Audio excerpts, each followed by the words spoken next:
Et si on pouvait retourner contre elles les forces qui nous poussent à scroller sur les réseaux sociaux ou à craquer pour de la malbouffe, pour nous aider au contraire à créer de bonnes habitudes? C'est ce qu'on va voir aujourd'hui. On va plonger dans les mécanismes cachés de notre cerveau pour découvrir comment rendre n'importe quelle habitude, tout simplement irrésistible. C'est une question qui peut paraître un peu bizarre, c'est vrai. Mais la réponse, elle, révèle un secret. Un secret fondamental sur ce qui nous motive, nous, les humains. C'est un secret que les plus grandes entreprises du monde, les créateurs d'applis, utilisent tous les jours pour capter notre attention. Si on comprend ça, on comprend pourquoi c'est si dur parfois de résister à certaines tentations.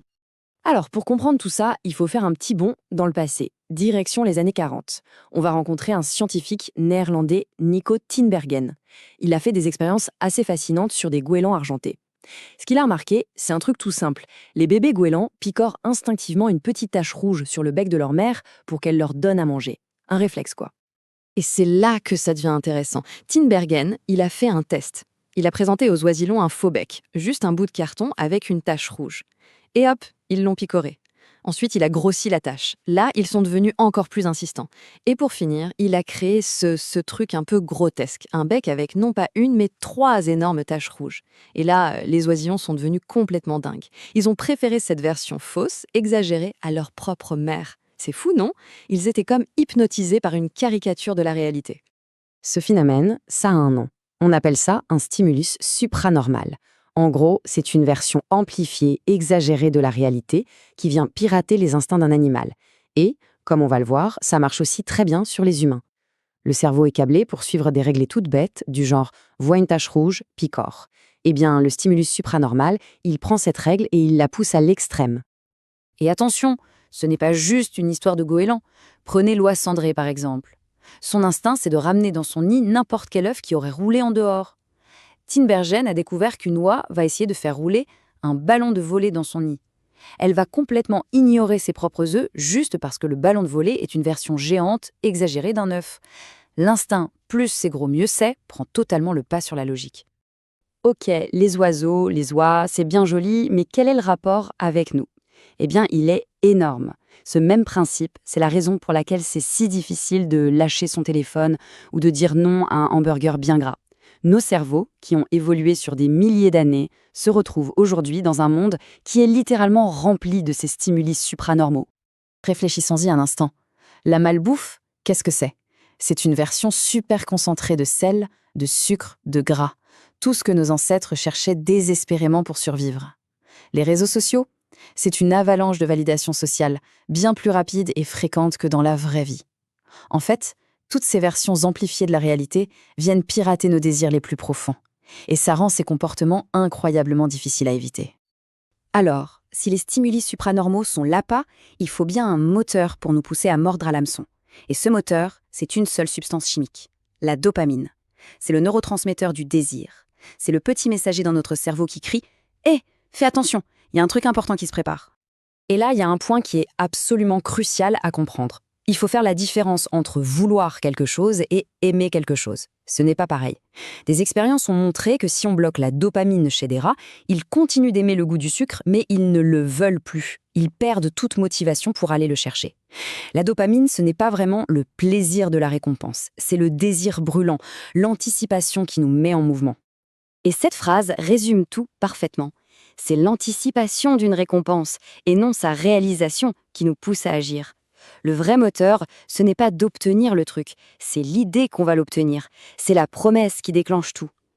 Regardons un peu ce qui se passe dans le cerveau. Au tout début, quand on découvre quelque chose de nouveau, le pic de dopamine, il arrive au moment où on reçoit la récompense. C'est la courbe A. Mais une fois que l'habitude est bien installée, regardez la courbe B, tout change. Le pic de dopamine, il se déplace. Il arrive bien plus tôt, dès que l'indice, le signal, apparaît.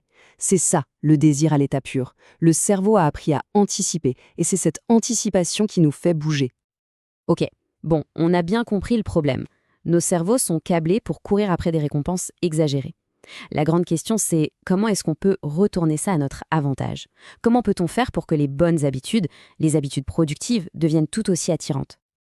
Eh bien, il y a une technique pour ça. Ça s'appelle le groupage de tentation. Le concept est hyper simple, mais vraiment puissant. L'idée, c'est de lier une action qu'on a envie de faire, par exemple regarder sa série préférée, avec une action qu'on doit faire, comme faire du sport. En gros, on pirate le système pour créer son propre stimulus supranormal. L'histoire de cet étudiant en ingénierie, Ronan Byrne, est un exemple génial. Il adorait regarder Netflix, mais il savait aussi qu'il devait faire plus d'exercices. Alors qu'est-ce qu'il a fait? Il a utilisé ses compétences pour bidouiller son vélo d'appartement. Le résultat?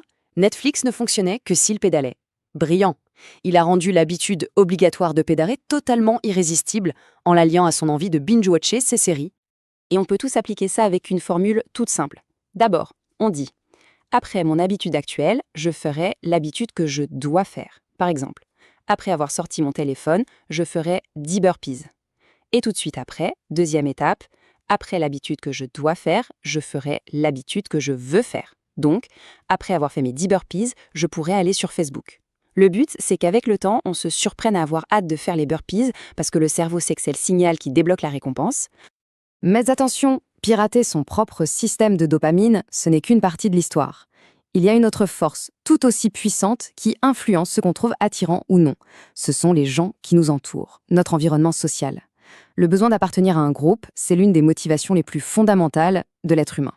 Cette idée, un certain Laszlo Polgar l'a poussée à l'extrême. C'était sa conviction profonde. Pour lui, le talent inné, ça n'existait pas. Il croyait tellement au pouvoir de l'environnement et de l'éducation qu'il a décidé de le prouver en faisant une expérience sur ses propres enfants. Et le résultat a été spectaculaire. Il a élevé ses 3 filles pour qu'elles deviennent des championnes d'échecs de niveau mondial.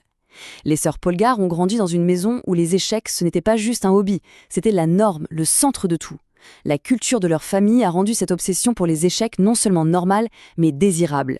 Le succès était presque inévitable, parce que c'était simplement ça le comportement normal dans leur monde. L'histoire des Polgar, c'est un exemple extrême du pouvoir de l'entourage proche. Mais ça marche à plus grande échelle. On a tendance à imiter les habitudes de 3 grands groupes.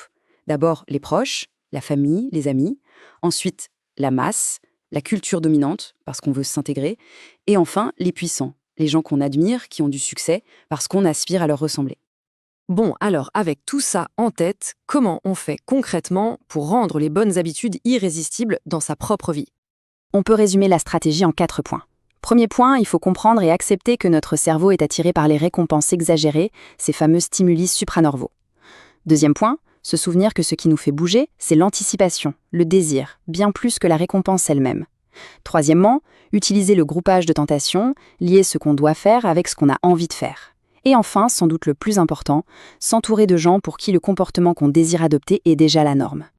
Et pour finir, une dernière pensée. Les forces qui rendent les mauvaises habitudes si addictives n'ont rien de magique. C'est juste de la biologie et de la psychologie. Des entreprises utilisent ces principes tous les jours pour orienter nos comportements. Alors la vraie question c'est, peut-on reprendre le contrôle ? Peut-on utiliser ces mêmes principes, non pas pour être manipulé, mais pour construire la vie qu'on a vraiment envie de vivre ?